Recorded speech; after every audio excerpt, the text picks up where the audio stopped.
Everyone in the city knew Jonathan Blake. He wasn't just another millionaire, he was the Jonathan Blake, founder of a global software company, a widower raising his 5-year-old son alone, and a man whose heart had been quietly buried with his wife 2 years ago. But Jonathan didn't want attention. Not anymore. After losing Emily to a car crash, his world had slowed into silence, and the only sound that still reached him was his son Noah's laughter, and even that was fading. So he hired help. A nanny. She arrived with little experience, a quiet demeanor, and worn-out shoes. Her name was Ana Rivera, a young woman in her 20s, soft-spoken but warm, who seemed far too gentle for the city's chaos. Jonathan had almost not hired her, but Noah's reaction to her on the very first day stopped him. Noah hugged her. Not just a polite, childlike hug. A grasping, clinging hug, as if his tiny heart had found a missing piece of something. And from that day on, Ana became part of their routine. But something always puzzled Jonathan. Ana never stayed a minute longer than needed. She would leave right on time, every day, no matter the weather or traffic. She never asked for anything extra, never accepted offers of dinner or rides home, and politely declined every gesture of comfort or luxury. One night, curiosity got the better of him. He didn't mean to invade her privacy. He wasn't that kind of man. But a part of him, maybe the part that still felt lonely, needed to understand who this woman was. So, he followed her. He waited until she exited through the side gate and walked swiftly down the dark sidewalk. She didn't call a cab. She didn't head for the train. She walked. Jonathan kept his distance. His sleek black car followed slowly. Ana turned into a narrow alley, then emerged onto a street where the city's lights dimmed. The roads cracked.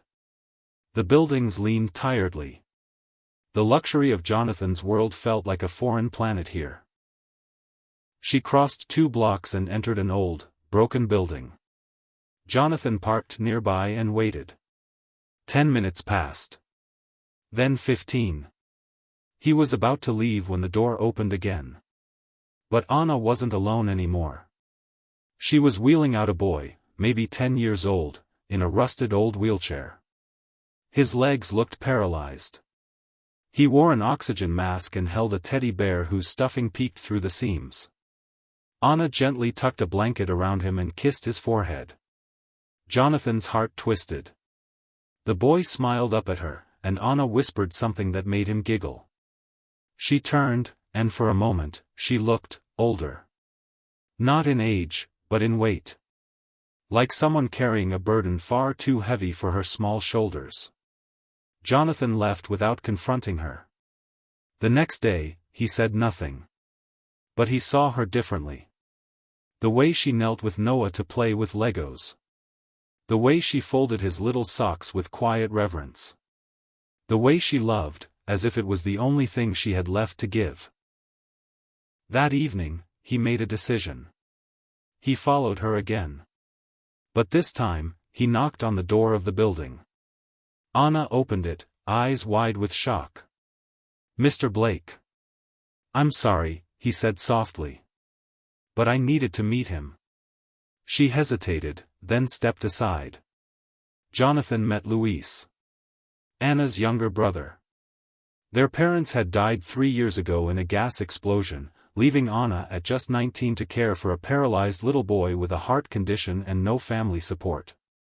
She'd been working 2 jobs, sleeping 4 hours a night, and using her nanny's salary to keep them alive. She never complained. Never told anyone. Because she didn't want pity. Just purpose.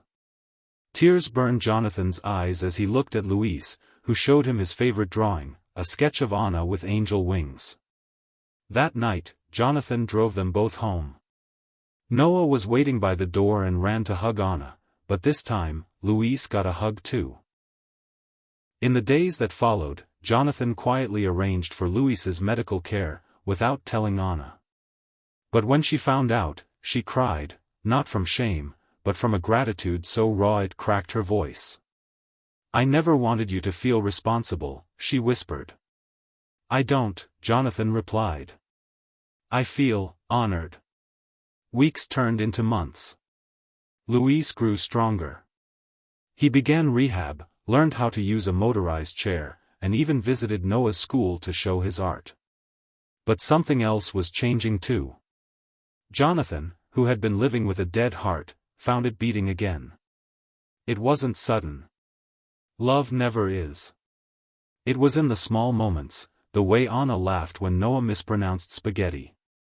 The way she read bedtime stories like every word was a spell. The way she held Luis's hand like she could shield him from the world. Jonathan realized something. He wasn't healing because of time.